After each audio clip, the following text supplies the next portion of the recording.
তিরুপতির লাড্ডু নিয়ে দেশ জুড়ে তোলপাড় শুরু হয়ে গেছে। বিষয়টার মধ্যে রাজনীতি, অর্থনীতি, ধর্ম, সংস্কৃতি সব কিছু জড়িয়ে গিয়েছে। খুব স্বাভাবিক, এক ঐতিহ্যবাহী মন্দির, সেই ঐতিহ্যবাহী মন্দিরের প্রসাদ যা বিদেশে পর্যন্ত যায়, সেই বিদেশে প্রসাদে যদি মিলাবার থাকে, সেই প্রসাদে যদি কোনো গণ্ডগোল থাকে, তাহলে তা নিয়ে তো কথা হবেই। হ্যাঁ, তা নিয়ে কথা হচ্ছে, তা নিয়ে চর্চা হচ্ছে। ধর্মীয় ভাবাবেগে আঘাত লাগছে মানুষের, সুতরাং তা নিয়ে তো চর্চা হবেই। এবং স্বাভাবিকভাবেই যারা এই ধর্মীয় ভাবাবেগে আঘাত আনার ব্যাপারে উদাসীন ছিলেন, তাদের সঙ্গে তাদের বিরোধী রাজনৈতিক দল তাদের দিকে আঙুল তুলবে, প্রশ্ন উঠবে, এটাও স্বাভাবিক। এবং এর সঙ্গে অর্থনীতি জড়িয়ে থাকছে।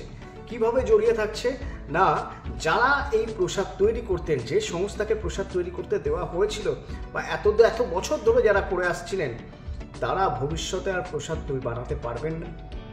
এবং এরপরে যারা বানাবেন, তারা কিভাবে বানাবেন বা তাদের সেই বিডিং কী হবে, কিভাবে কোটেশন নেওয়া হবে, এই সব কিছু আবার নতুন করে ইনফ্রাস্ট্রাকচার তৈরি হবে।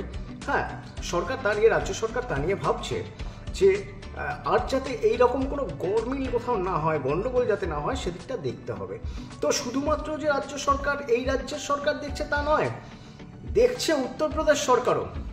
কারণ আপনাদের মনে রাখতে হবে যে সময় রাম মন্দির উদ্বোধন হয়, সেই সময় তিরুপতির লাড্ডু গিয়েছিল সেখানে।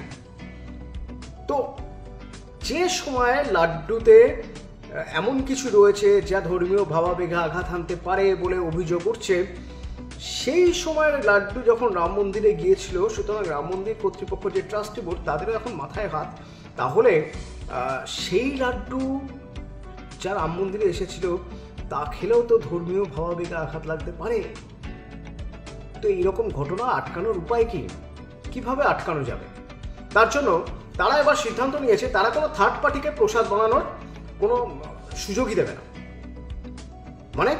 মানে রাম মন্দিরে যে প্রতিদিন পুজো হয়, সেই পুজোর যে প্রসাদ, সেই প্রসাদ যা দূর দূরান্ত পর্যন্ত, বিদেশ পর্যন্ত যায়, সেই প্রসাদ এবার থেকে মন্দির কর্তৃপক্ষের তত্ত্বাবধানেই বানানো হবে।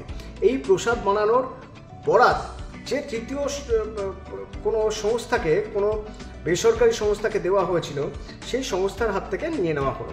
কোনো থার্ড পার্টি এই প্রসাদ বানাবে না। প্রসাদ বানাবে মন্দির কর্তৃপক্ষ, এবং তা মন্দির চত্বরেও হতে পারে। এবং মন্দির কর্তৃপক্ষের একটা টিম থাকবে, যে টিম কড়া নজর রাখবে, বলা যেতে পারে কোয়ালিটি কন্ট্রোল করবে। নিয়মিতভাবে কোয়ালিটি কন্ট্রোলের দিকে বেশি জোর দেওয়া হবে, যাতে এই প্রসাদে এমন কিছু না মেশে যা ধর্মীয় ভাবাবেগে আঘাত আনতে পারে। এবং প্রসাদ যেন অনেক বেশি হাইজিনিক হয়, কোনো রকম কোনো অভিযোগ যাতে প্রসাদ নিয়ে না উঠতে পারে।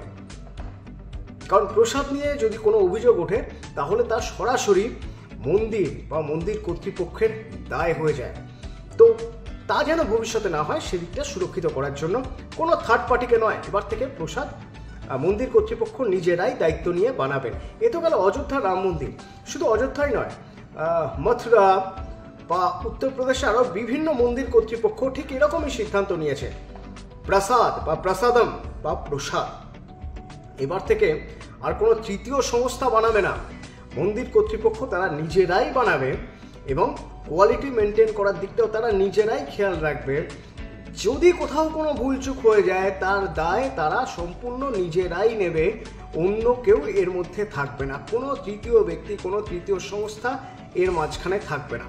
অর্থাৎ এতদিন পর্যন্ত আপনি যে প্রসাদ পেতেন বা আপনি যে প্রসাদ কিনতেন, পয়সা দিয়ে কিনতেন, হ্যাঁ, সেই প্রসাদ মন্দিরে অন্য কোনো সংস্থা বানিয়ে রেখে যেত, তারপর সেটা আপনি কিনতেন, খেতেন। এবার থেকে মন্দির কর্তৃপক্ষ নিজেরাই দায়িত্ব নিয়ে সেই প্রসাদের ব্যবস্থা করবে, আপনি সেখান থেকে কিনবেন, খাবেন। অন্য কোনো তৃতীয় সংস্থা এর মাঝখানে থাকবে না। হয়তো এতে যে ধর্মীয় ভাবাবেগে আঘাত লাগার অভিযোগ এতদিন ধরে উঠে আসছে, তা কিছুটা হলেও কমবে বা একেবারে নিশ্চিহ্ন হয়ে যাবে। অন্তত মন্দির কর্তৃপক্ষগুলো সেরকমই মনে করছে। তাহলে পথ দেখালো তিরুপতি, সেই পথে চলছে রাম মন্দির।